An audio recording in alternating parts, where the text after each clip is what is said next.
এই ছেলে, বিবেচনা করে বেঁচে থাকার চেষ্টা করো। আমি আব্দুর রাজ্জাক বিন ইউসুফ, তোমাদের দিনী ভাই। আমি মানুষ হিসেবে ভুলের ঊর্ধ্বে নই, তবে প্রাণপণে চেষ্টা করি সঠিক বলার। কারো ক্ষমতা থাকলে অনুবাদে ভুল ধরার চেষ্টা করতে পারে, অন্য কোনো দিকে যাওয়ার কোনো সুযোগ নাই, কোনো পথ নাই, মন খারাপ করার কোনো পথ নাই। আপনাকে আমি হিসাবই করি না, কেননা আমি তো আমার কথা বলিনি, মোহাম্মদ সাল্লাল্লাহু আলাইহি সাল্লামের কথা বলেছেন, তাই বলছি। আপনাকে দাঁড়াতে হলে মোহাম্মদ সাল্লাল্লাহু আলাইহি সাল্লামের মুখামুখি দাঁড়াতে হবে। আমি বলেছি যখন 24 ঘন্টার মধ্যে সব ছবি মূর্তি ভেঙে দিতে হবে, তখন আমি বলেছি আমি 2 নম্বর আসামি। 1 নম্বর আসামি কে? মোহাম্মদ সাল্লাল্লাহু আলাইহি সাল্লাম। তার যদি ফাঁসি হয় তাহলে আমার আজীবন জেল হবে। আমি মুসলিম চিররণবীর, মরণকে করি না ভয়। মরলে শহীদ, বাঁচলে গাজী, আমার উভয় সমান। মরাও যতটুকু, বেঁচে থাকা ততটুকু। মরলে জান্নাতি, বাঁচলেও জানা। আমি কোনোদিন হিংসা করি না। আমি 1 নম্বর আসামি নই, আমি 2 নম্বর আসামি। 1 নম্বর আসামি কে? মোহাম্মদ সাল্লাল্লাহু আলাইহি সাল্লাম। জেল, ফাঁসি দিয়ে দেন তার। মরা মানুষের ফাঁসি ঘোষণা হয়, হাইকোর্টে ফাঁসি ঘোষণা দিয়ে দিতে হবে। মোহাম্মদ সাল্লাল্লাহু আলাইহি সাল্লামের ফাঁসি ঘোষণা দিলাম, আমি জজ। তিনি একবারে জোরালোভাবে আদেশ করছেন, জোরালোভাবে আদেশ, আলী ছাড়বে না কোনো ছবি মূর্তি, সবকে ভেঙে খান খান চূর্ণ করে দাও। আলী তুমি ছাড়বে না কোনো উঁচু খবর, সবকে ভেঙে সমান করে দাও। এই যে এইখানে সব কবর উঁচু হচ্ছে, এখানে কবর, আবার মুক্তিযোদ্ধা কবর। বেটা কি দেখাচ্ছেন আপনি কবর পাকা করে? অসম্ভব। মোহাম্মদ সাল্লাল্লাহু আলাইহি সাল্লাম বলেছেন আদেশ। কে এমন মায়ের বেটা আছে যে মায়ের বেটা দলিল নিয়ে আমার মুখের উপরে কথা বলতে পারে? ক্ষমতা দিয়ে কথা বলা একেবারেই সহজ। আমি আব্দুর রাজ্জাক নিঃস্ব মানুষ, আমার বংশীয় ক্ষমতা নাই, আমি কোনো দল সংগঠন করি না, আমার দলেরও ক্ষমতা নাই, আমার বংশেরও ক্ষমতা নাই, আমার টাকারও ক্ষমতা নাই। যে কোনো সময় আপনি প্রতিশোধ নিতে পারেন, প্রতিশোধ নিতে সমস্যা হবে না। তবে আমি আব্দুর রাজ্জাক বিন ইউসুফ বলছি, মোহাম্মদ সাল্লাল্লাহু আলাইহি সাল্লাম বলেছেন উঁচু কবর ভেঙে দিতে হবে। এবার বলছি, দেখি কোন মায়ের বেটা এই কথা 19-20 করতে পারে? এমন কোন মায়ের বেটা পৃথিবীতে জন্ম নিয়েছে, তার সাথে আমি মুখামুখি হতে প্রস্তুত রয়েছি। উঁচু কবর কেন? কি দেখাতে চাচ্ছেন আপনি? কি বলতে চাচ্ছেন আপনি? সম্মানিত দিনী ভাই বোন, আপনার কথার কারণে আমি কথাগুলি বলে ফেললাম, যদিচ আমি জোরে কথা বলতে চাচ্ছি না। আপনাকে আমি অনেক ভালোবাসি।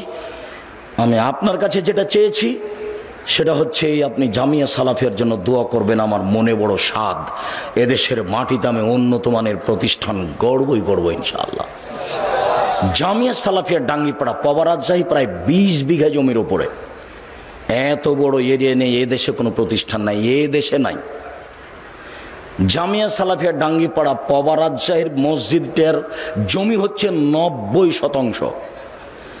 3000 মুসাল্লি একসাথে সালাত আদায় করতে পারবে। 1 তলা কমপ্লিট হয়ে গেছে, প্রায় কমপ্লিট, 2 তলার কাজ আরম্ভ হয়েছে।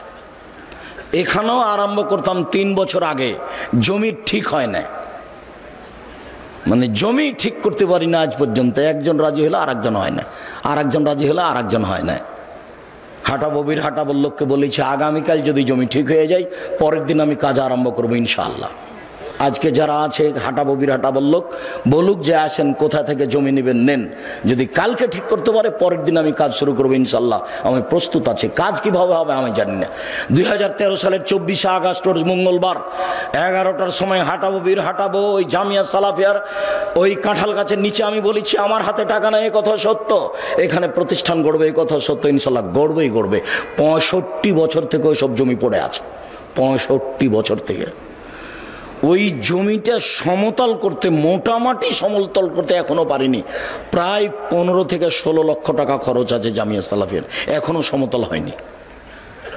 মোটামুটি যা হয়েছে তা একবার দেখে আসিয়েন। গাজীপুরের এ একালার মাটি একটা নিচু একটা এরকম উঁচু, বড় বেমানান, তাকে ঠিক করতে এত টাকা খরচে, আপনি দেখে আসেন একটু। আমি আপনাকে দেখতে অনুরোধ করেছি আর দোয়া করতে অনুরোধ করেছি, টাকা দিতে অনুরোধ করিনি। টাকা ওপরে আছে, ও যার টাকা নিবে তাকে পাঠিয়ে দিবে ওখানে। আপনি মনে করছেন এমনি এত বড় প্রতিষ্ঠান চলছে, 535 জন অসহায় ছেলে মেয়ে থাকে, তার 115 জন শুধু এতিম, আমি টাকা দিই? আমি একদিনের টাকা দিতে পারবো না, এক সন্ধ্যার। আমি তো ভিক্ষা করে বাড়ি মানুষের বাড়ি বাড়ি। কারোর কাছে 500 টাকা 1000 টাকা নিতে আমাকে 10 বার মোবাইল করা লাগে, 20 বার বারে 50 বার লাগে। ভিক্ষা করে প্রতিষ্ঠান চালাই, নিঃস্ব, কোনো নির্ধারিত মানুষ নাই এর নিচে, চলবে ইনশাল্লাহ। 2016 সালের 17 ফেব্রুয়ারি রোজ বুধবার বিকাল 4:30-5টার সময় জামিয়া সালাফিয়া ডাঙ্গিপাড়া পবা রাজশাহী, ওইখানে বলেছিলাম আমার হাতে টাকা নেই, এ কথা সত্য, এখানে প্রতিষ্ঠান গড়বে, এ কথা সত্য, ইনশাল্লাহ গড়বে। কয়েক কোটি টাকার জমি ওখানে কিনা আছে, কয়েক কোটি টাকার জমি এখানেও কিনা আছে। ওখানে 1300 মানুষের ছেলেদের অংশে রান্না হয়, আর মেয়েদের অংশে 700-750 মহিলার রান্না হয়। তার 715 জন শুধু খালি মেয়ে। 3টে করে গার্ড আছে ওখানে, 6 জন গার্ডের, এখানে 2 জন গার্ড আছে। আপনি সহজে এমনি ঢুকতে পারবেন না। এখানে যান, এখন যান, দেখে আসেন, আপনি এমনি ঢুকতে পারবেন না। কোনোদিন তো দেখারও আপনার সাথ জাগে না।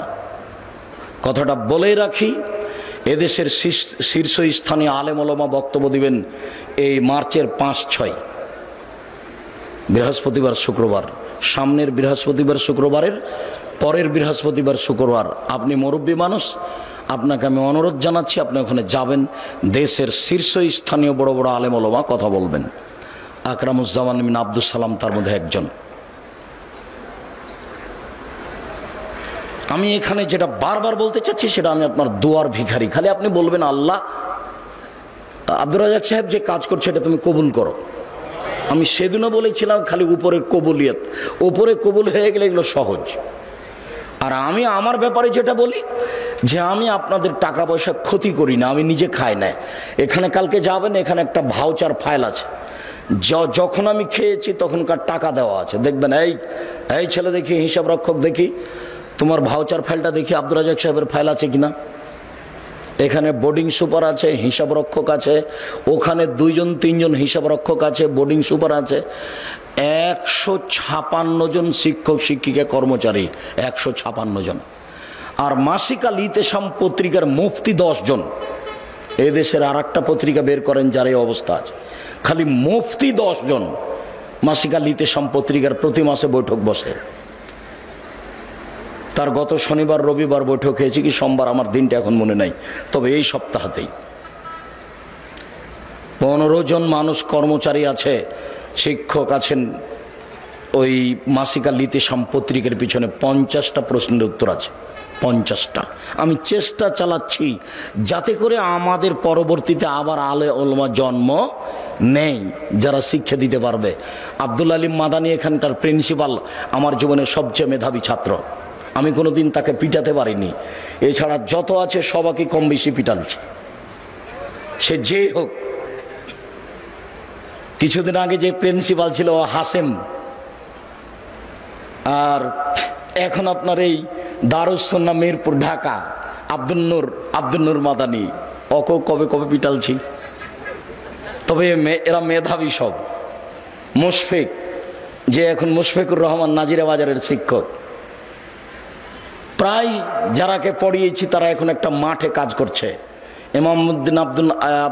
ইমামউদ্দিন বিন আব্দুল বাসির অনেক দিনের ছাত্র, মুজাফফর অনেক দিনের ছাত্র।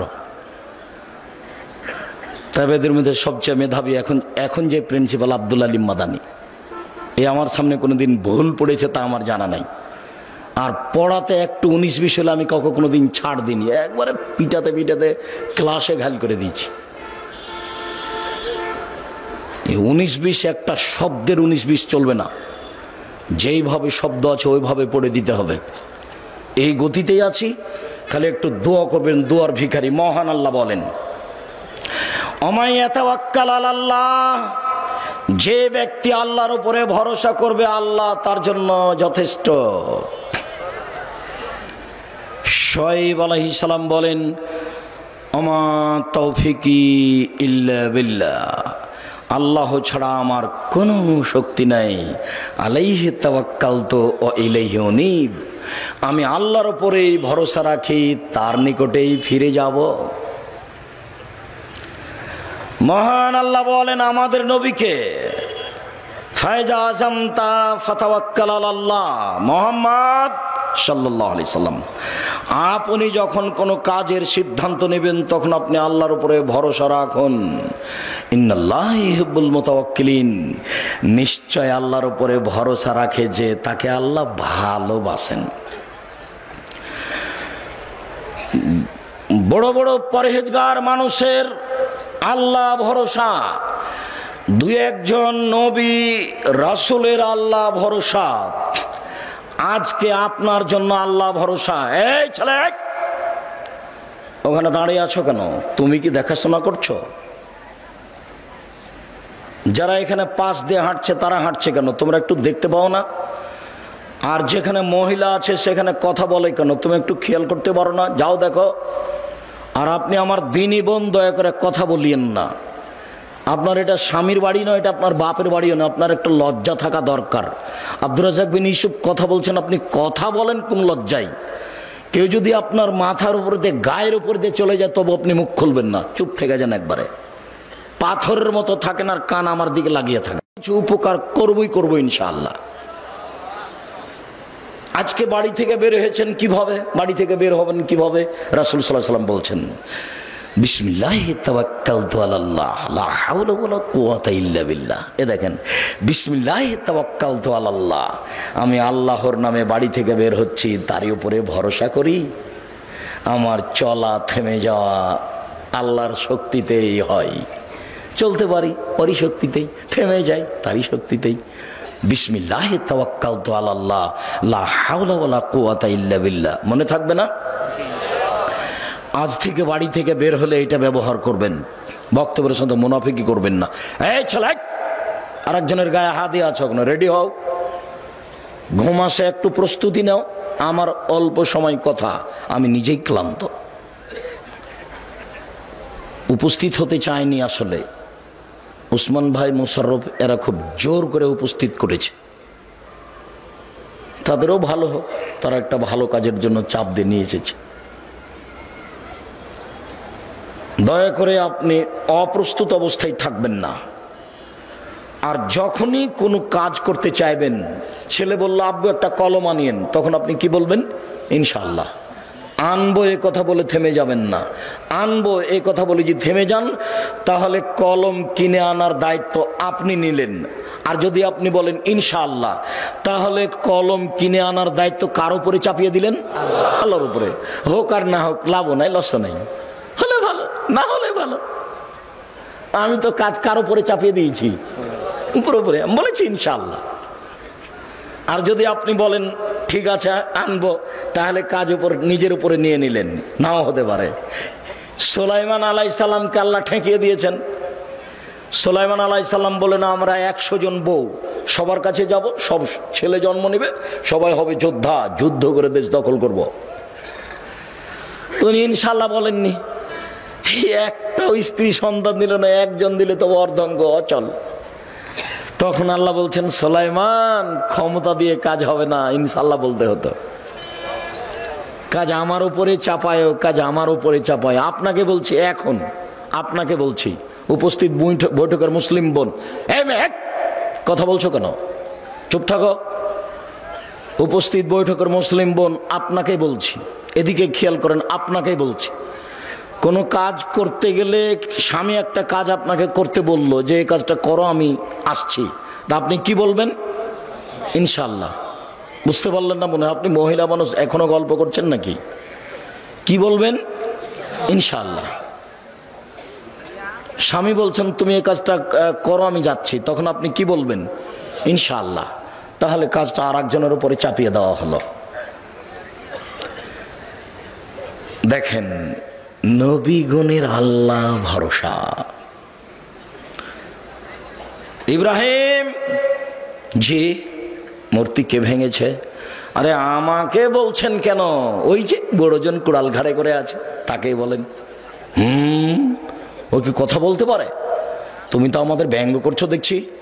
এই যুবকেরা কে আছো, গর্ত খনন করো, খড়ি জমা করো, আগুন লাগিয়ে দাও, একে ফেলে দাও। ইব্রাহিম আলাইহিস সালাম নিঃস্ব মানুষ, দলও নেই, সংগঠনও নেই, বংশও নেই, কিছুই নেই, একেবারে কোনো কিছু করার ক্ষমতা নেই, একেবারে কিছুই নেই, সাথেও কেউ নাই। এই যুবকরা গর্ত খনন করো, খড়ি জমা করো, আগুন লাগিয়ে দেখে ফেলে দাও। তোরে ফেলে দিল,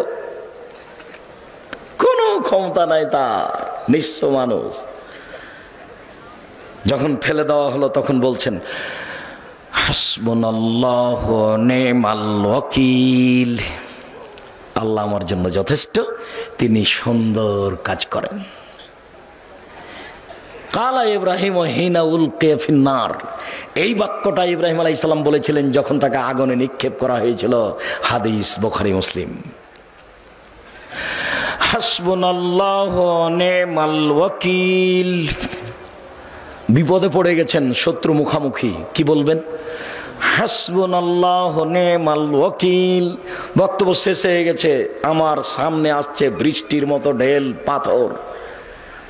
ওই সময়তে আমাকে কোনো পাথর লাগেনি, ঢেল লাগেনি, তবে আমি স্টেজ থেকে নেমে দৌড় দিলাম, এক বাড়িতে গিয়ে উঠলাম, তখন পায়ের স্যান্ডেল ছিল না, ও স্যান্ডেল পরার মতো পরিবেশ ছিল না। তখন আমি বলছিলাম হাসবুনাল্লাহু ওয়া নি'মাল ওয়াকিল। কতদিন যে এরকম ঘটনা ঘটেছে, এখনো ওরকম নেই, এখন মানুষ কিছুটা সহ্য করছে। আর তখন যেন আমার কথাগুলো সমাজে একেবারে নতুন ছিল। এখন যারা বা মাঝহাবি মানুষ, তারা একটু বুঝতে শিখেছে যে হাদিস জাল জয়ীফ আছে। আমারই এক ক্লাস ফ্রেন্ড কামেল পাস একদিন বলছে, ছি ছি ছি ছি ছি, আব্দুর রাজ্জাক বলছে যে হাদিস জাল। এ হাদিস কে বর্ণনা করেছে? উমর। হ্যাঁ, আপনারা বলেন তো উমর কি মিথ্যে কথা বলতে পারে? তখন জনগণ বলছে না, এই দেখেন আব্দুর রাজ্জাক এই হাদিসকে মিথ্যে বলছে, যে হাদিস উমর বর্ণনা করেন। জনগণ তো আর বুঝে না, জনগণ তো আর বুঝে না যে হাদিস কিভাবে নকল হয়েছে। ওই মাইকটার ওখানে আল্লাহর নবী, আপনাকে দেখাচ্ছি, ওই মাইকটার ওখানে আল্লাহর নবী। এবার আল্লাহর নবী থেকে কথা শুনছেন আমার ওই ভাইয়ের ওখানে আবু হুরায়রা রাদিয়াল্লাহু তাআলা আনহু, উনি সাহাবীর স্থানে, তারপরে সাহাবীর পরে তাবেঈর স্থানে, তারপরে তাবেঈর পরে ইনি একজন, তারপরে আমার স্থানে ইমাম বুখারী। এখন ইমাম বুখারী বলছেন, আমি হাদিস শুনেছি আমার শিক্ষক মাখুল হতে। তিনি বলছেন আমি হাদিস বর্ণনা করছি আমার শিক্ষক নাফে হতে। নাফে বলছেন আমি হাদিস নকল করছি আমার শিক্ষক আবু হুরায়রা হতে। আবু হুরায়রা বলছেন আমাকে আল্লাহর নবী বলেছেন। এইভাবে হাদিসের সূত্র আছে। তো ইনি বাড়িতে বসে বসে আরবি বানালছেন, দিয়ে এইভাবে রেডি করেছেন। কথা বুঝেননি? তার নাম জাল হাদিস, তার নাম জাল হাদিস। দেখবেন আপনি মুখামুখি দেখবেন, মুখামুখি দেখেন, একবারে মুখামুখি। বেশ কিছু হাদিস আছে, দাড়ি চাঁচা যাবে না, ছোট করা যাবে না, দাড়ি বড় করো। নবীগণের বৈশিষ্ট্য 10টি, পৃথিবীর সকল নবীর বৈশিষ্ট্য 10টি। 1, দাড়ি ছেড়ে দাও, ইচ্ছে মতো বড় হবে। 2, মোচ কেটে ফেলো, ব্লেড ব্যবহার করা হবে না, মোচ কাটতে হবে, মোচ থাকবে দেখে পুরুষ মনে হবে। দাড়ি আর মোচ চেঁচে ফেল দিল, ওকে বেটি ছেলে মনে হবে, মহিলা মানুষ, তখন তার উপরে অভিশাপ হবে। দাড়িও নাই মোচও নাই, তখন ও নারী, তারপরে অভিশাপ, তারপরে অভিশাপ, তারপরে অভিশাপ। মোচ থাকবে, দাড়ি থাকবে, পুরুষ মনে হবে, আর পুরুষত্বা শক্তি কমবে না। তখন নারী বুঝতে পারবে, ওই বোকা মহিলা তো বুঝেনি, তাই দাড়িকে খারাপ মনে করছে। ও যদি বুঝতে পারতো যে দাড়ি থাকলে পুরুষত্বা শক্তি বাড়ে, তাহলে তো বলতো না তুমি আরো দাড়ি রাখো, তুমি আরো দাড়ি রাখো, তুমি আরো দাড়ি রাখো। ও তো আর বুঝেনি ধর্মের ব্যাপার। 2, বগলের লোম উঠিয়ে ফেলো, নারী পুরুষ একই হুকুম, ব্লেড চলবে না, নবীগণের বৈশিষ্ট্য। 3, 4, নখ কেটে ফেলো, নবীগণের বৈশিষ্ট্য। যত পুরুষ নারী আছেন বিছানে ঘুমাবেন না, আগে নখ কাটবেন তারপরে। এই ছেলে, দোকানে চা করছো, তোমার নখ বড় কেন? তুমি আর শরম পাও না? তুমি মুসলমানের বাচ্চা, নখ বড় কেন? তুমি আজকে নখ কেটে ঘুমাবা। উপস্থিত বৈঠকের মুসলিম বোন আপনাকে বলছে, এই মেয়ে, নখ বড় কেন তোমারা? তোমার বাপ দেখে না? তোমার মা দেখে না? দুনিয়াতে এমনি আছো নাকি? বাপ নাই তোমার, মা নেই তোমার? খারাপ লাগে? তোমাকে খারাপ লাগে শুনতে? খারাপ লাগে কেন? তোমার বাপ আছে তো তোমার নখ বড় কেন? তোমার মা আছে তো তোমার নখ বড় কেন? কিসের তোমার বাপ মা? তোমার বাপ উপার্জন করবে গার্মেন্টসে, সেই জন্য তোমার বাপ। আর তোমার মা তেল বেশি করে দিয়ে ভাত রান্না করে দিবে তরকারি, সেই জন্য ও মা না। রান্না করতে কাজের মেয়েও পারে। কাজের মেয়ে বলতে পারে না এই নখ কাটো?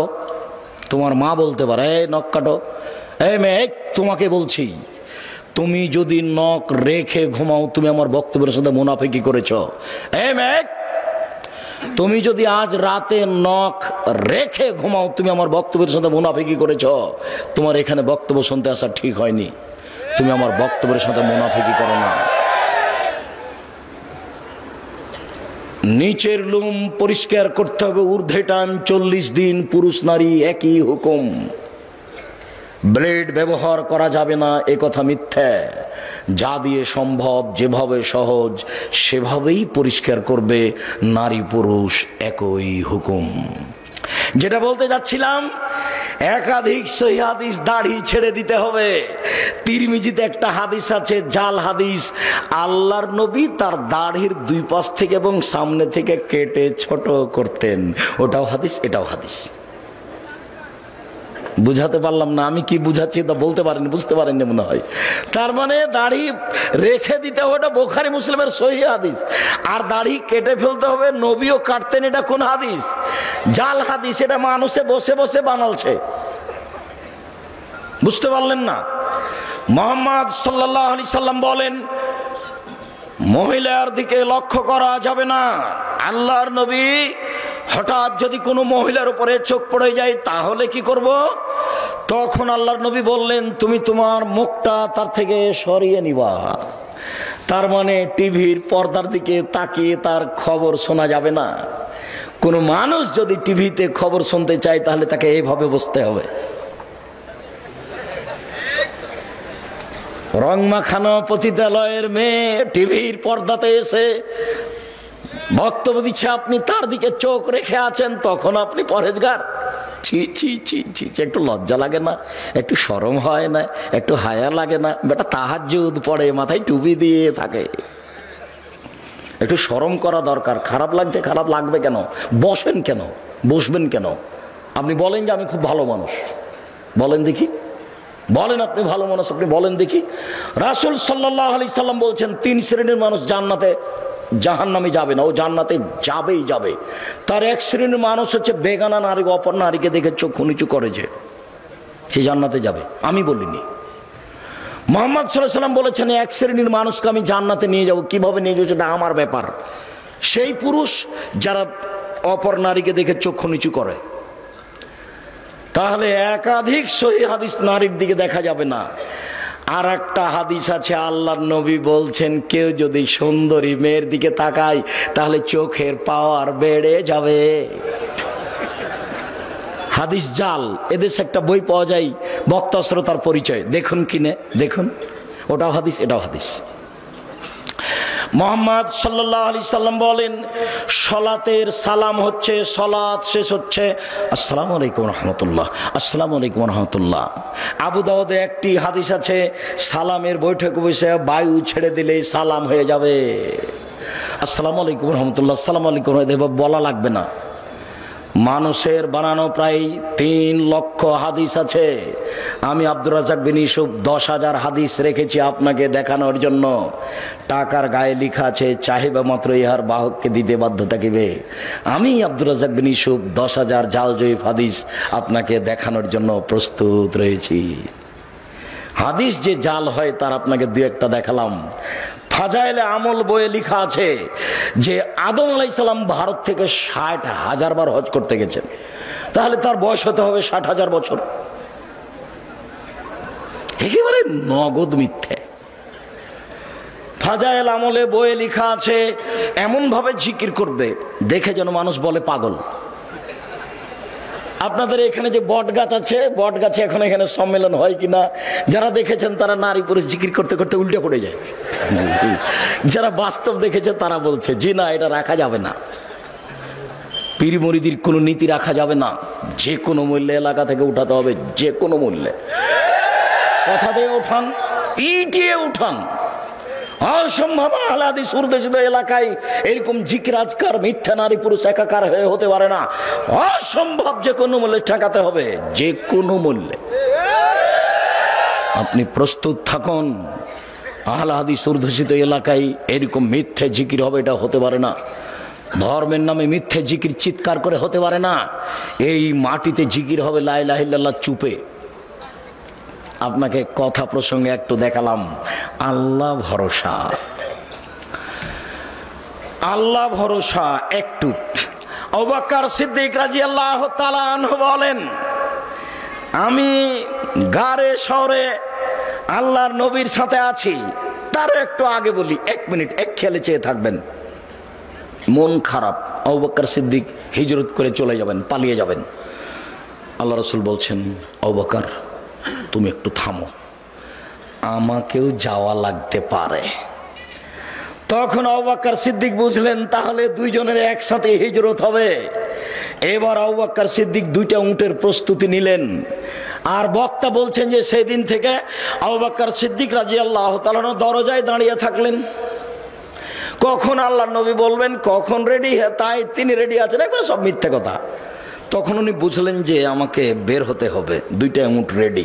হঠাৎ একদিন দুপুরের সময় আয়েশা রাদিয়াল্লাহু তাআলা বলছেন, আমার বাপ মা খালি দিন ধর্ম, খালি দিন ধর্ম।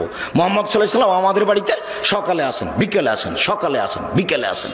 ঠিক একদিন দুপুরের সময় এসে বলছেন, ঢুকে বলছেন, আবু বকর সিদ্দিক, জি মেয়ে দুটাকে আপনার পরিবারের, এদেরকে সরতে বলেন। জি না, সরবে না। কি বলছেন বলেন? তার মানে আমি আবু বকর সিদ্দিক যেমন, আমার মেয়েরাও তেমন 19-20 হবে না। আমি বুঝতে পারছি আপনার কথা গোপন, কিন্তু আমাকে বলা যেমন, আমার মেয়েদের সামনে বলা তেমন, কোনো সমস্যা নেই। ওটা আয়েশা, এটা আসমা। বুঝতে পারেননি মনে হয়। বাপ যেমন বেটা তেমন, বাপ যেমন বেটি তেমন। অর্ডার হয়ে গেছে, চলে যেতে হবে। ঠিক আছে, বের হয়ে গেলেন। গারে শহরে পাহাড়ের মধ্যে আশ্রয় নিলেন, গর্তে। দিয়ে আবু বকর সিদ্দিক বলছেন, এখানে আপনি থামেন, আমি আসছি। এখানে আপনি বসেন, আমি আসছি। ওখানে সব মিথ্যা কথা লেখা আছে, যে সব গর্তগুলিকে আবু বকর সিদ্দিক ছিদ্রগুলো বন্ধ করছিলেন, সাপ তাকে দংশন করতে পারে। তাই মিথ্যা বক্তব্য লেখা আছে, মিথ্যা বইয়ে লেখা আছে যে 100 বছর, 300 বছর, 50 বছর থেকে একটা সাপ গর্তে ঢুকেছিল। একদিন মুহাম্মদ সাল্লাল্লাহু আলাইহি ওয়াসাল্লাম এখানে আসবেন, তাকে দেখবো এই জন্য।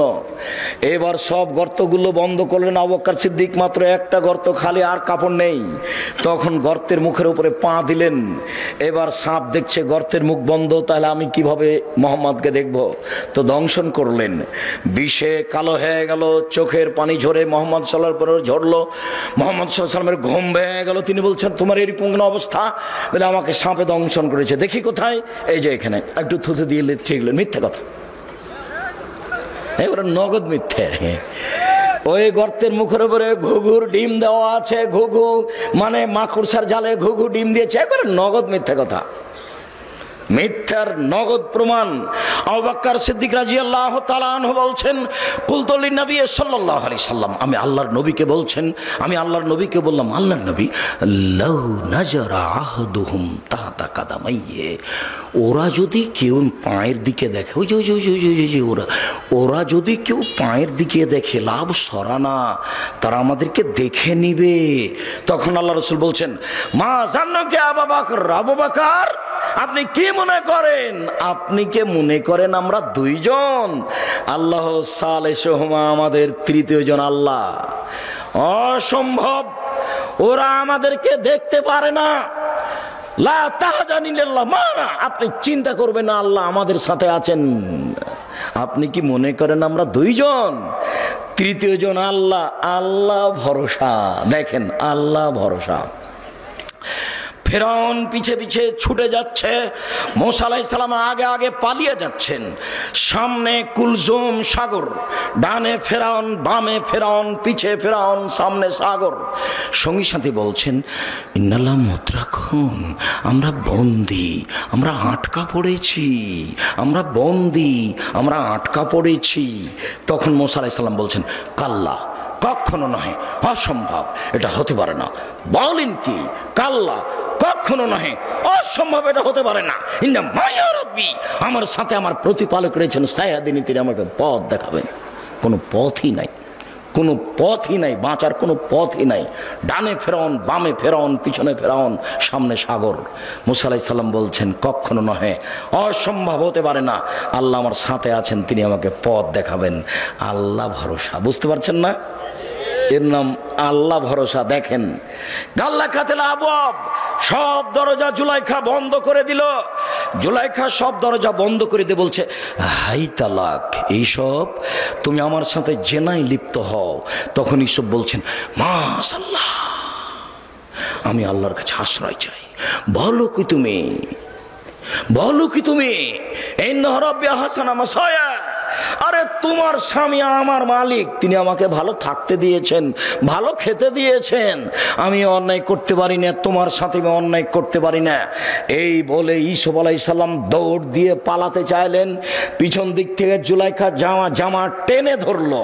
আগে আগে বের হয়ে যাচ্ছেন ইউসুফ, পিছনে পিছনে যাচ্ছে, আগে আগে যাচ্ছেন ইউসুফ, পিছনে পিছনে যাচ্ছে জুলাইখা।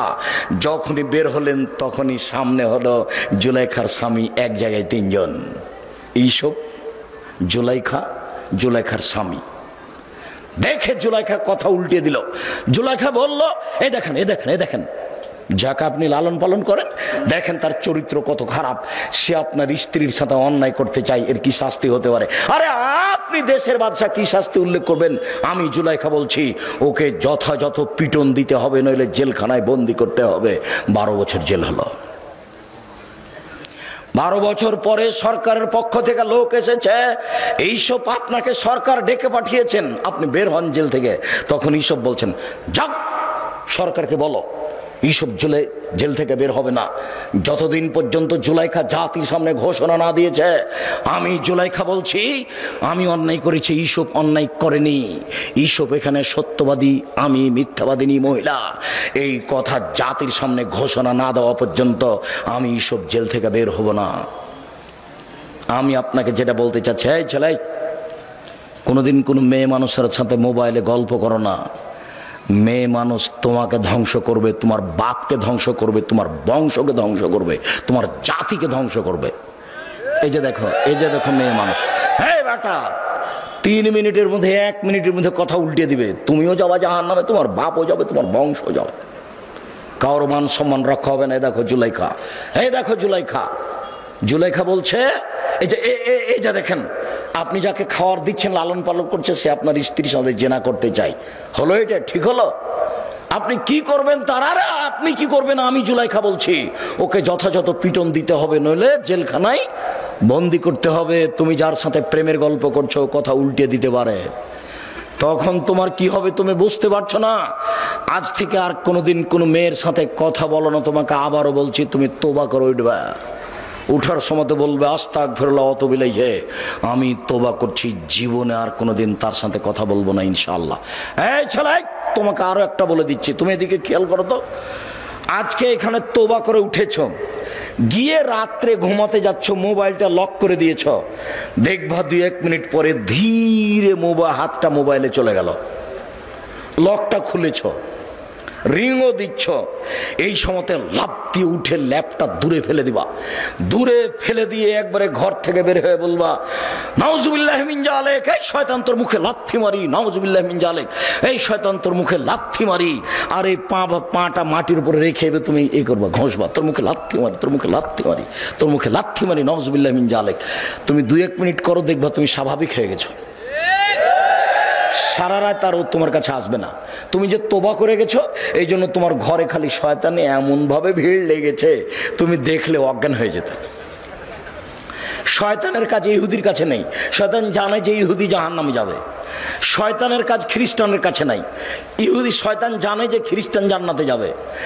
শয়তানের কাছে হিন্দুদের কাছে নাই। শয়তান জানে যে ওরা জাহান্নামে যাবে। স্কুল কলেজ থেকে শয়তান চলে এসেছে কেন? যুবক যুবতীর উরু রানের উপরে মাথা দিয়ে বসে আছে। তখন শয়তান বলছে তাহলে আমি আর কি করবো, আমি তো এটা করাতাম, তো ওরাই যখন করছে তখন আমি যাই, তো এখন আমি যাব কোথায়?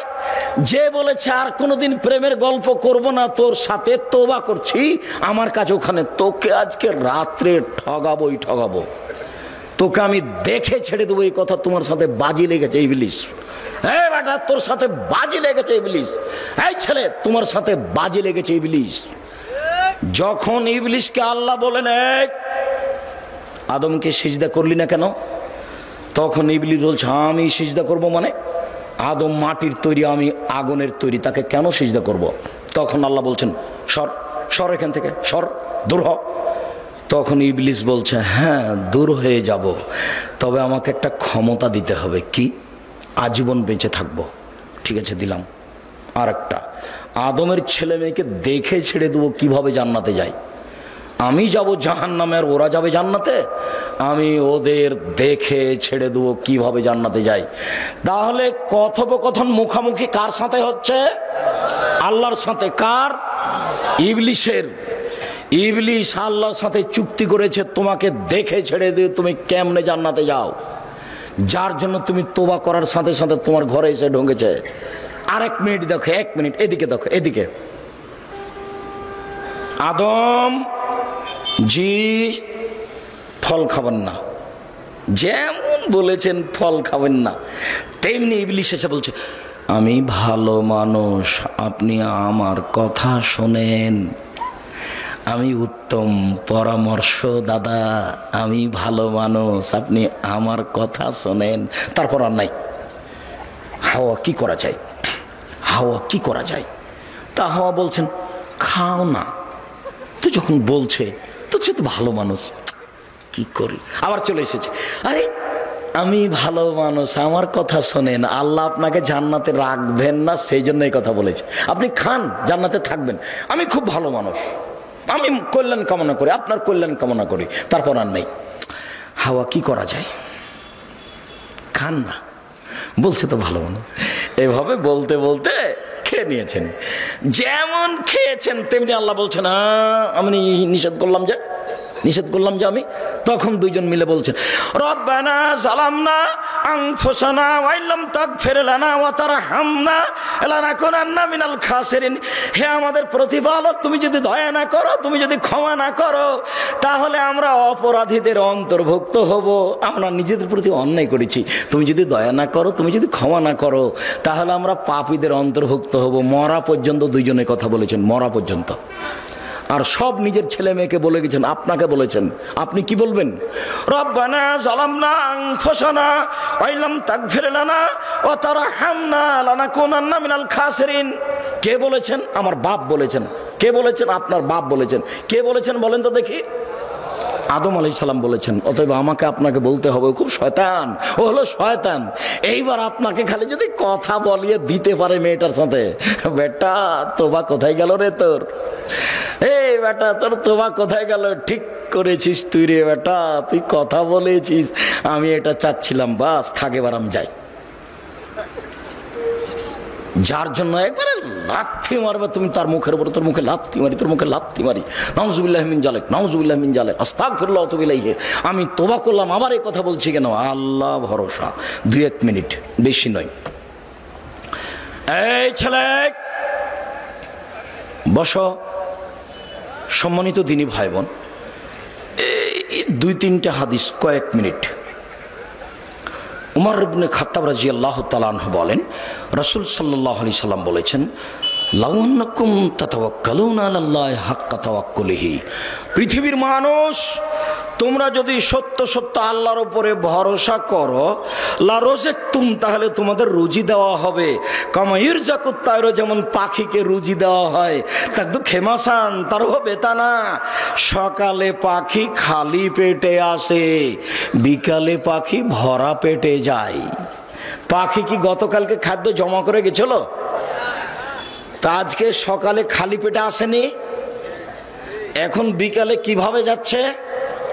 ভরা পেটে যাচ্ছে। আল্লাহর নবী বলছেন তোমরা সত্য সত্য আল্লাহর উপর ভরসা রাখো, পাখিকে যেমন খেতে দেওয়া হয় তোমাকে দেওয়া হবে।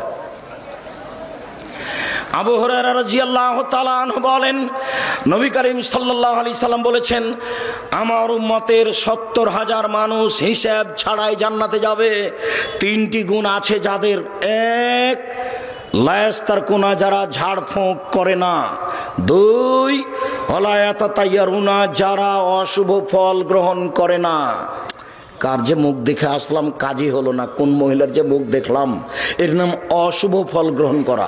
৩, ওয়ালা রাব্বিহিম ইয়াতাওয়াক্কালুন, যারা আল্লাহর উপরে ভরসা করে তারা বিনা হিসাবে জান্নাতে যাবে, কোনো হিসাব নিকাশ নাই। আর একটা কথা, আমাদের নবী মুহাম্মদ সাল্লাল্লাহু আলাইহি সাল্লাম বলেন, ওয়াদানি রব্বি, আমার প্রতিপালক আমার সাথে ওয়াদা করেছেন, আমার প্রতিপালকের সাথে আমার চুক্তি হয়েছে, আমার প্রতিপালকের সাথে আমার চুক্তি হয়েছে, আমার প্রতিপালকের সাথে আমার চুক্তি হয়েছে, আমার উম্মতের ৭০,০০০ মানুষকে তিনি জান্নাতে দিবেন, হিসাব হবে না। তারপরে বলছেন মাহকুল্লাল মিন সাবুন আলফ, ৭০,০০০-এর প্রত্যেক হাজারের সাথে আরো ৭০,০০০, ৭০,০০০-এর প্রত্যেক হাজারের সাথে আরো ৭০,০০০। এরপরে বলছেন আমার সাথে চুক্তি হয়েছে, সালাসা হাসায়াতি মিন হাসায়াতি রব্বি, আমার প্রতিপালক জাহান্নাম থেকে ৩ অঞ্জলি মানুষ বের করে জান্নাতে দিবেন, আমার প্রতিপালক ৩ অঞ্জলি মানুষ জান্নাত থেকে জাহান্নাম থেকে বের করে জান্নাতে দিবেন, আমার প্রতিপালক ৩ অঞ্জলি মানুষ জাহান্নাম থেকে বের করে।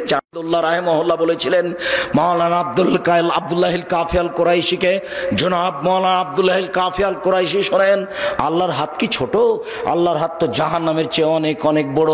যখন আল্লাহ অঞ্জলিতে করে জাহান্নাম থেকে মানুষ বের করবেন, তখন তো সবই মানুষ চলে আসতে পারে, ফেরাউনও তো আসতে পারে। মাওলানা আব্দুল্লাহিল কাফি আল কুরাইশি রাহিমাহুল্লাহ বলেছিলেন, জনাব আপনি ঠিক বলেছেন, আল্লাহর হাত জাহান্নামের চেয়ে অনেক বড়, এই কথাই ঠিক। মাওলানা সাহেব, ডক্টর সাহেব, আপনি ঠিক বলেছেন, আল্লাহর হাত জাহান্নামের চেয়ে বড়, এই কথাই ঠিক। তবে আপনি মনে রাখবেন জনাব, অন্তরে ঈমান থাকবে না যার, অঞ্জলিতে আসার সুযোগ হবে না তার। অন্তরে ঈমান থাকবে না যার, অঞ্জলিতে আসার সুযোগ হবে না তার। মূর্তি পূজা করে যারা, কবর পূজা করে যারা, তাদের অন্তরে ঈমান নেই। রবি ঠাকুর যতবার বলছে ওমা তোমার আকাশ তোমার বাতাস, ততবার ঠাকুর কালিমাকে বলছে, ও কালিমা তোমার আকাশ তোমার বাতাস। এই ছেলে, বিবেচনা করে বেঁচে থাকার চেষ্টা করো। আমি আব্দুর রাজ্জাক বিন ইউসুফ, তোমাদের দিনী ভাই। আমি মানুষ হিসাবে ভুলের ঊর্ধ্বে নই, তবে প্রাণপণে চেষ্টা করি সঠিক বলার। এটা আমি আশাবাদী। কোরআন হাদিসের একটা মূল রূহ, আত্মা আছে, সেটা তাদের বক্তব্য শুনলে বোঝা যায়। যার কারণে আমি আব্দুল্লাহ বক্তব্য দিলে এক খেয়ালে তার দিকে চেয়ে থাকি। আমি হাদিস কোরআন বলি, আব্দুল্লাহও বলে, কিন্তু ও যখন বলে তখন আমি দেখি যে আমিও তো বললাম, কিন্তু আমি তো এগুলো বুঝতে পারিনি। তা হাদিস কোরআন তো সেগুলোই বলছে। আকরামুজ্জামান বিন আব্দুস সালাম বক্তব্য দিল, আমাকে ওই রকমই লাগে। কাজেই তারা কথা বললে আপনারা মূল্যায়ন করার চেষ্টা করবেন, আর দয়া করে এখন কোনো কেউ কাজ দেখায়েন না। এমনকি যারা ক্রয় বিক্রয় আছেন, দোকানপাট বন্ধ করে আলোচনা শোনার চেষ্টা করুন। এতে অনেক সাধনা আছে, অনেক খরচ আছে। আর আমিও খুব কষ্ট করে উপস্থিত হয়েছি। আপনাকে আমি আবারও বলছি, আপনি আমাকে দয়া করে কোনো কাজ দেখায়েন না। আমি এখন আপনার কাজকে ঘৃণা করি। আমি আপনার দিনী ভাই, আমি যেটা পছন্দ করি না সেটা আপনি দয়া করে করিয়েন না। আপনার আমি অনেক উপকার করব ইনশাআল্লাহ। আল্লাহে আল্লাহর কসম, আল্লাহে আল্লাহর কসম, আল্লাহে আল্লাহর কসম, আমি আব্দুর রাজ্জাক বিন ইউসুফ 90 সাল থেকে নিয়ে এখন পর্যন্ত কোনোদিন অপ্রয়োজনীয় বাক্য বলিনি। অপ্রয়োজনীয় বাক্য আমি আব্দুর রাজ্জাক বিন ইউসুফ 90 সাল থেকে নিয়ে এখন পর্যন্ত কোনোদিন আমি কেসা কাহিনী বলিনি।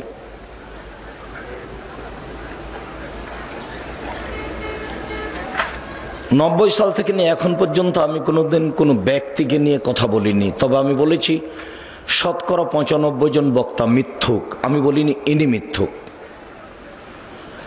আমি বলেছি শতকরা 98 জন মুফাসসির মিথ্যুক, এ কথা আমি বলেছি, তবে আমি বলিনি ইনি মিথ্যুক, এ কথা আমি বলিনি। আপনার যদি সাহস থাকে আপনার বক্তার ব্যাপারে বা আপনার মুফাসসিরের ব্যাপারে, তাহলে আপনি আমার সামনে পেশ করতে পারেন, তখন আমি দেখাবো যে আপনার মুফাসসিরের এগুলো মিথ্যে, আপনার বক্তার এগুলো মিথ্যে। আমি প্রায় 90 সাল থেকে বলে আসছি যে কোরআন মাজিদের গায়ে যদি মানুষ মিথ্যা কথা লিখতে পারে তাহলে আরো মিথ্যা কথা আছে। দেখেন 1 পৃষ্ঠা লেখা আছে দোয়া শরীফ খতমের দোয়া, কোরআন মাজিদ খতমের দোয়া। কতদিন দেখালাম আপনাকে 1 পৃষ্ঠায়। বলেছি আল্লাহর কসম কিয়ামত পর্যন্ত কোনো মায়ের বেটা বলতে পারবে না যে এই দোয়াগুলি আল্লাহর নবীর বানানো, আল্লাহর নবী বলেছে। 1 পৃষ্ঠা আমার হায়াত পর্যন্ত সময় থাকলো কেউ যদি কোনোদিন বলতে পারে যে এগুলো আল্লাহর নবীর, তাহলে আমি সেদিন থেকে আর বক্তব্য দেব না।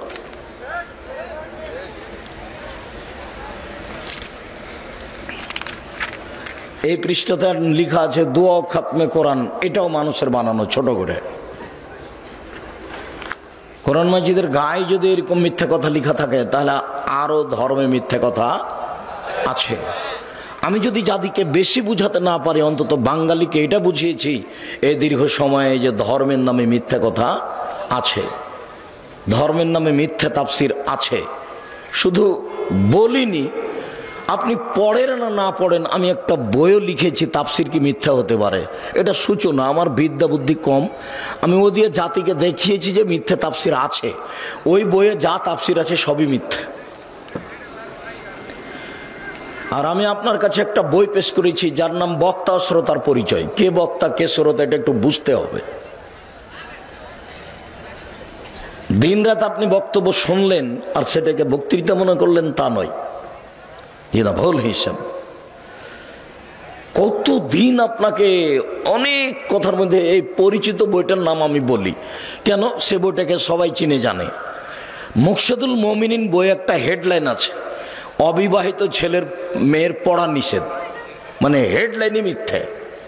যে দেখে সেই পড়ে, যে দেখে সেই পড়ে। কিরে এখানে আছে কি অবিবাহিত ছেলে মেয়ের পড়া নিষেধ কেন? তো ওখানে এখন লেখক লিখছেন যে ভরা পেটে স্ত্রী মিলন হলে ছেলে ভ্যাংচা হয়, সফরের পূর্বে স্ত্রী মিলন হলে ছেলে টেরা হয়, সূর্যগ্রহণের সময় স্ত্রী মিলন হলে ছেলে কানা হয়। আল্লাহর কসম সব কথাগুলি মিথ্যে। শুধু মিথ্যা নয়, সরাসরি কোরআন মাজিদের বিরোধী, সরাসরি একবারে সরাসরি বিপরীত কোরআনের। আল্লাহ তাআলা কোরআন মাজিদে বলছেন নিসাউকুম হারসুল লাকুম ফাতু হারসাকুম আন্না শাইতুম। পৃথিবীর মানুষ তোমাদের স্ত্রী তোমাদের জমি, পৃথিবীর মানুষ তোমাদের স্ত্রী তোমাদের ক্ষেত। তোমরা তোমাদের জমিতে আসো, তোমাদের খেতে আসো, তোমাদের স্ত্রীর নিকটে আসো তোমাদের ইচ্ছা মতো। সকালেই কি, বিকালেই কি, দুপুরেই কি, চন্দ্রগ্রহণ লাগলেই কি আর না লাগলেই কি। এই কথা আল্লাহ বলছেন আর লেখক এটা বলছেন। তার মানে কলম মিথ্যা আছে, বক্তৃতা মিথ্যা আছে। কত শত কথা মিথ্যা ধর্মের নামে। কই কতদিন বলেছি, কতদিন বলছি যে সাদ্দাদের কাহিনী কোথায় আছে এটাই মানুষ জানে না। ঘটনা সত্য মিথ্যা পরে, কাহিনীটা আছে কোথায়। বুড়ি যে রাস্তা দিয়ে, নবী যে রাস্তা দিয়ে হাঁটতেন, বুড়ি সে পায়ে সে রাস্তায় কাঁটা পুঁতে রাখতো, একবারে নগদ মিথ্যা। মোহাম্মদ সাল্লাল্লাহু আলাইহি সাল্লাম একদিন ঈদের মাঠে গেলেন, দেখলেন একটা ছেলে কাঁদে। ও ছেলে তুমি কেন কাঁদো? বলে আমি এতিম ছিলাম, তাই কোলে নিলেন, আয়েশার কোলে দিলেন। আয়েশা নতুন পোশাক পরালেন, ছেলে খুশি হয়ে গেল। আর আয়েশা রাদিয়াল্লাহু তাআলার বাড়িতে ফকিরের ভিক্ষা নেই, আবার নতুন পোশাক কোথা থেকে আসলো? ভিক্ষাই নাই। কত হাদিস নেবেন আপনি বুখারী মুসলিমের? ভিক্ষাই নাই, ভিক্ষাই জুটে না আয়েশার বাড়িতে। একটা মানুষকে খেতে দেওয়ার 11 জন স্ত্রীর ক্ষমতা হয়নি, মুহাম্মদ সাল্লাল্লাহু আলাইহি সাল্লামের নিজেরও ক্ষমতা হয়নি। মেহমান ফিরে এসেছে ব্যাক করে, হাদিস বুখারী মুসলিম। ব্যাক করে যখন ফিরে এসেছে তখন নিরুপায় হয়ে বলছেন তোমরা একটু আমার মেহমানটা কেউ নিবা না? তো আবু তালহা বলছেন আমি। ঠিক আছে।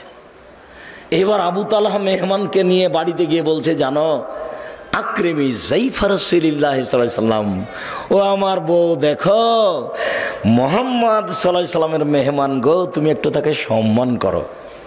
একটু খাওয়ার ব্যবস্থা কি কিছু আছে? না না না না না না, খাওয়ার ব্যবস্থা তো নেই। ছেলে মেয়েদের জন্য একটু খাদ্য জানিয়ে ছেলে মেয়ে বেঁচে থাকবে। আচ্ছা ঠিক আছে, ওটা রেডি করো।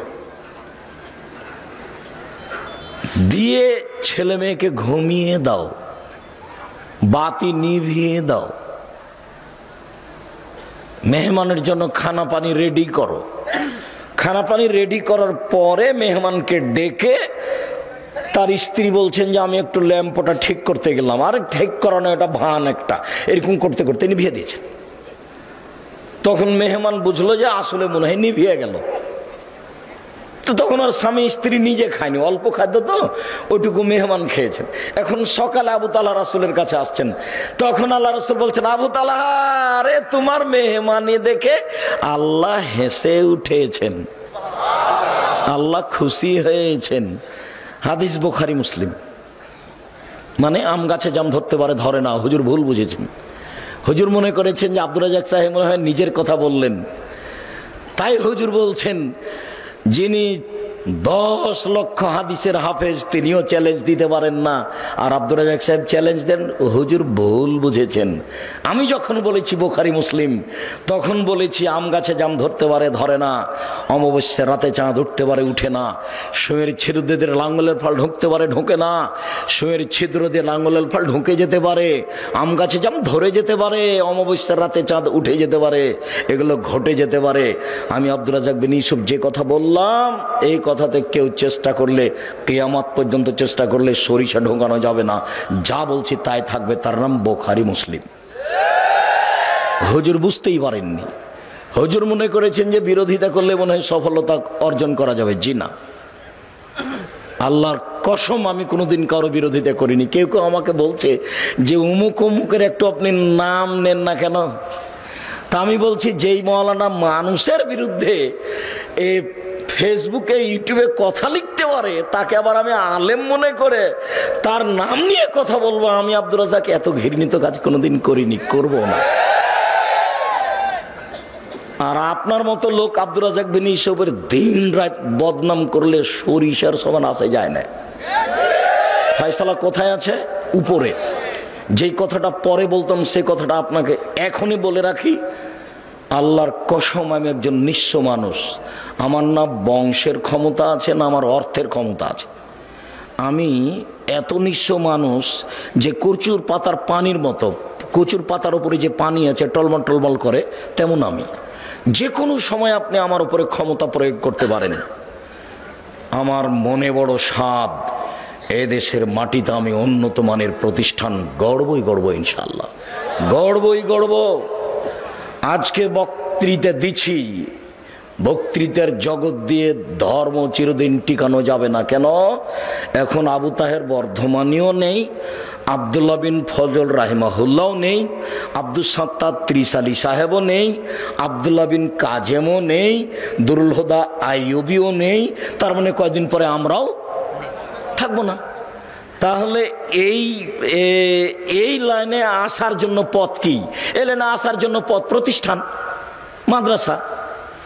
কথা বুঝতে পারলেন না মনে হয়? আপনাকে প্রাধান্য প্রতিষ্ঠানকে দিতে হবে, এ কথাই ঠিক। আল্লাহর উপরে ভরসা করে কাজ করবেন, দিনের জন্য কোনো কিছু করেন, প্রতিষ্ঠান গড়েন। হাঁটাবো বীর হাঁটাবো যেতে হবে, এ কথা আমি বলিনি। কালনীতি করেন, প্রতিষ্ঠান গড়েই ছেলে মেয়ে তৈরি করতে হবে, তারাই জাতির সামনে কথা বলবে। আমি আব্দুর রাজ্জাক বিন ইউসুফ কওমি খারেজি মাদ্রাসার ছাত্র। 1976 সালে আমার পড়া শুরু হয়, আর 88 আগস্টের 20 তারিখ রোজ বুধবার বিকাল 3টে থেকে আমি শিক্ষক। আমি সর্বপ্রথম 1996 সালে ঢাকায় এসেছিলাম 88 আগস্টে, কিন্তু বিতর্কিত বৈঠকে আমি এসেছিলাম 1996 সালে। ঢাকার বংশালের কোনো এক বাড়ির তিনতলায় বৈঠক হয়েছিল। সেদিন বৈঠকের সভাপতি ছিলেন আবু তাহের বর্ধমানী। কথার ফাঁকে ফাঁকে আমি দাঁড়াই কথা বলার জন্য। তখন আবু তাহের বর্ধমানী বলছেন, এই ছেলে তুমি বসো। আমি বৈঠক শেষে বলেছিলাম, জনাব আপনার কথাই যদি চূড়ান্ত হয় তাহলে এই বৈঠক কোনোদিন কল্যাণ আনতে পারে না। এক পর্যায়ে উনি বলেছিলেন গোলালু খেতে হবে, তার প্রমাণ কোথায়? তখন আব্দুল সাত্তার ত্রিশালী বলেছিলেন ভাত খেতে হবে, তার দলিল কোথায়? কথা ঠিকই আছে। তখন আবু তাহের বর্ধমানী বলছেন চুপ থাক বেয়াদব, এই ভাষাটা উল্লেখ করলেন। পরিবেশ 1 মিনিট থমথমে হয়ে গেল। আমি বললাম আপনার কথা যদি শেষ কথা হয় তাহলে বৈঠক কল্যাণ আনতে পারে না। তখন আমাকে বলছেন, এই ছেলে তুমি কালকে আমার সাথে দেখা করবা বংশাল বড় মসজিদে। পরের দিন আমি গেলাম। আমার ছাত্র জীবন থেকেই আমি এই গতিতে, ছাত্র জীবন শেষ হলেই আমি কোনোদিন কাউকে মেপে কথা বলিনি, এজন্য যে আমি নিজের কথা কোনো সময় বলি না। আপনার 24 ঘন্টা রাস্তা ভেঙে দিতে হবে, এটা আমার নিজের কথা নয়। মোহাম্মদ সাল্লাল্লাহু আলাইহি ওয়াসাল্লাম বলেছেন যেখানে রাস্তা নিয়ে গন্ডগোল হবে, যাতায়াতের সমস্যা হবে, সেটা কি করতে হবে? ডবল করতে হবে। মোহাম্মদ সাল্লাল্লাহু আলাইহি ওয়াসাল্লাম বলেছেন এই লোকটা জান্নাতে চলে গেছে, জান্নাতে চলে গেছে। কেন? রাস্তায় একটা গাছ পড়েছিল, কেটে সরিয়ে দিয়েছে, এই জন্য। হাদিস বুখারী মুসলিম। মোহাম্মদ সাল্লাল্লাহু আলাইহি ওয়াসাল্লাম বলেছেন আফজালুল ঈমান লা ইলাহা ইল্লাল্লাহ, সবচেয়ে দামি বড় ঈমান হলো লা ইলাহা ইল্লাল্লাহ, সবচেয়ে ছোট ঈমান হলো ইমাতাতুল আযানিত তারিক, রাস্তা থেকে কষ্টদায়ক জিনিস সরিয়ে দেওয়া, রাস্তার সুবিধা করে দেওয়া।